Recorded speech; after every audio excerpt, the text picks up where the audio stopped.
सबसे ज्यादा दिया गया। धन्यवाद। मोहम्मद फहीम इरफान, तो संख्या 13। माननीय अध्यक्ष जी, दिल की गहराइयों से उतने में पूछ लेना जितने में जवाब भी आ जाए। मैं बस ये कहना चाहता हूँ माननीय अध्यक्ष जी, आपके माध्यम से जो समय सवाल बचेगा का तो जवाब जरूर आया है वो पूरी तरीके से भ्रमक है। समय बचेगा जरूर। मैं यही कहना चाहता हूँ माननीय अध्यक्ष जी कि जो सड़कों का कार्य चल रहा है उसमें हम लोग नई सड़कें तो किसी विधायक को अभी तक नहीं मिली।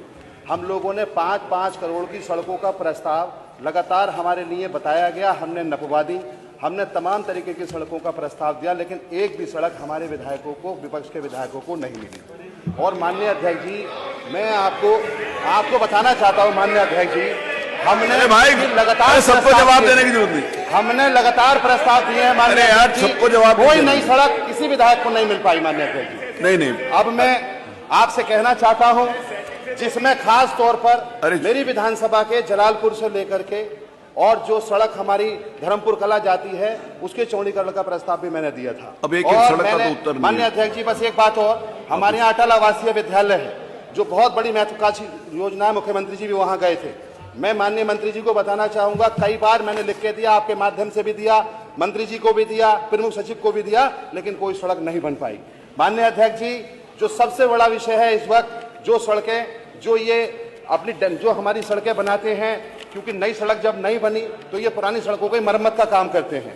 तो इसी क्रम में इन्होंने ये कहा कि जो जाड़ों में सड़कें बनती हैं वो जाड़ों में भी सड़कें हम बनाते हैं, उसकी तकनीक हमारे पास है। तो माननीय अध्यक्ष जी, मैं आपके माध्यम से कहना चाहता हूं कि सीमेंट कंक्रीट सड़क का निर्माण भी ऐसे मौसम में अनुचित है।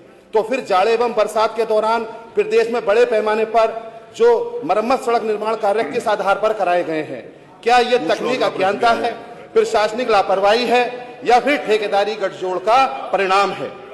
ऐसे विपक्ष सरकार से मांग करता है कि ये सदन के पटल पर यह स्पष्ट करें कि ऐसे मौसम में कराए गए सड़क कार्यों की गुणवत्ता की जांच कब होगी, दोषी अभियंताओं एवं ठेकेदारों पर क्या कार्रवाई की जाएगी, और भविष्य में जनता के धन की इस बर्बादी को रोकने के लिए क्या ठोस व्यवस्था की जा रही है? माननीय अध्यक्ष जी, ये सड़कों को लेकर के सारे विधायक अपने आप को ठगा महसूस करते हैं। सारी सड़कें अखिलेश यादव जी की सरकार थी, तब हमारी नई सड़कें तब बनी थी। इस सरकार में एक सड़क भी हम लोगों को नहीं बनी है। अध्यक्ष जी, आपका संरक्षण चाहता हूं, एक भी सड़क हमें नहीं बनी। कम से कम अटल आवासीय विद्यालय या वो सड़कें जो हमने प्रस्ताव दिए हैं उनका तो काम कम से कम हमें मिल जाए। माननीय अध्यक्ष जी, आप हमारे सरपरस्त हैं, आपने हमेशा सबका संरक्षण दिया है। जब सड़कों को जाते हैं तो विधानसभा के अंदर लोग हमसे सवाल करते हैं, विधायकों से क्वेश्चन किए जाते हैं कि आपने सड़कें तो नपवा दी। जाकर जेई और एक्सीएन साहब हमारी सड़कें तो नाप लेते हैं, लेकिन नई सड़कों का कार्य नहीं होता। तो माननीय अध्यक्ष जी, आप हम सब पर भी अपना विशेष, अपना जो आपने हमेशा आशीर्वाद दिया है, आपसे विनती करते हैं कि इस बार कम से कम आखिरी साल है, हम सबको विधानसभा में इलेक्शन में जाना है, हम लोगों को एक एक सड़क तो कम से कम मिल जाए। और माननीय अध्यक्ष जी, मैं चाहूंगा कि इसका जवाब मिल जाए। बहुत बहुत शुक्रिया।